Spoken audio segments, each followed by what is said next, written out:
Zéro violence en famille, zéro violence en rue, c'est en tout cas ce à quoi aspire tout défenseur des droits de l'enfant, particulièrement le SAMU social Pointe-Noire, en organisant pour cette énième fois cette session de sensibilisation des droits de l'enfant avec l'équipe de concertation Groupe 5 qui travaille sur l'application de la loi portant protection de l'enfant en République du Congo. Ce 2 novembre 2022, prélude au 33e anniversaire de la Convention internationale des droits de l'enfant du 18 novembre prochain. Le thème a porté sur Convention internationale des droits de l'enfant pour une presse locale au service des droits de l'enfant. Les chevaliers de la plume et du micro ont donc eu droit à un exposé des orateurs dont Jessica Mamoni-Goma, procureure de la République près le tribunal pour enfants, Arlan Tonta, directeur des opérations au SAMU social, et Herrera Bisikumunu, psychologue, lesquels ont rappelé les textes réglementaires relatifs à la protection de l'enfant, entre autres sa description, ses droits, mais aussi les faits constatés ou phénomènes découlant du non-respect de ceux-ci, à savoir l'exclusion sociale des enfants et jeunes vivant dans la rue, les causes et origines. Chacun, selon son domaine, a apporté l'eau au moulin pour éclairer au mieux les professionnels de l'information et de la communication pour qu'en retour sensibilise non seulement mais veille également au respect des droits de l'enfant en République du Congo. Le fait d'être avec vous, notamment de travailler aux côtés du SAMU social, c'est de pouvoir chercher à comprendre d'où vient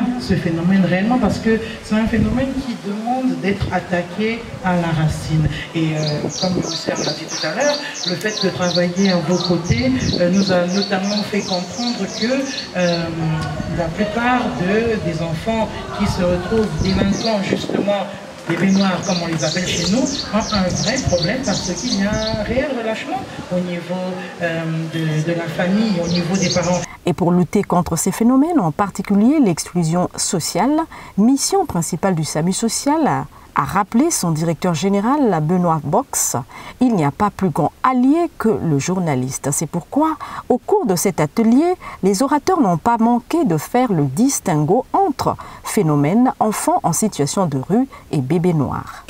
Ils vivent en rue, ils mettent en place des mécanismes de suivi en rue. Et donc, ces mécanismes, c'est ce qu'il venait de dire, commettre des larcins, des petits vols.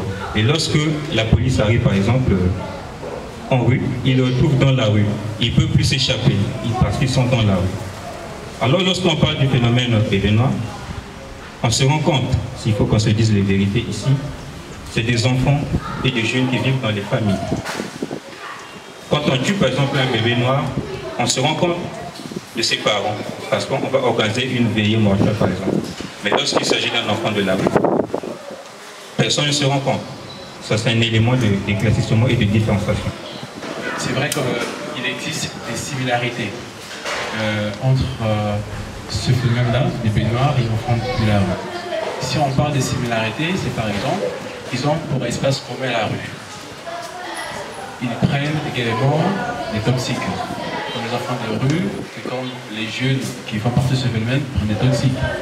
Ils se déplacent, les jeunes même qui vivent dans la rue peuvent être enrôlés. Le puisque a dit, ils sont victimes de ce phénomène. Ils commettent de l'arsen, ils peuvent aller au pire. Mais quelle est la réponse qu'on donne? Le SAMU aujourd'hui observe toutes sortes de violences faites aux jeunes. Nous avons par exemple à ce jour des enfants qui ont été blessés par balle et qui se retrouvent ici dans le locaux du SAMU social et que le SAMU social est obligé de l'accompagner à l'hôpital. Nous avons des jeunes qui sont laissés pour compte à l'hôpital assisté par exemple. Et là, c'est la police qui dépose les enfants là-bas et pour les jeunes, et personne ne veut s'en occuper parce qu'ils sont stigmatisés de mémoire. Donc on subit ce genre de situations au quotidien. Reconnaissant qu'une bonne sensibilisation inclut également une répression sans faille, ainsi le cadre légal et juridique, précisément le Code de procédure pénale, punit toute forme de violence des droits de l'enfant.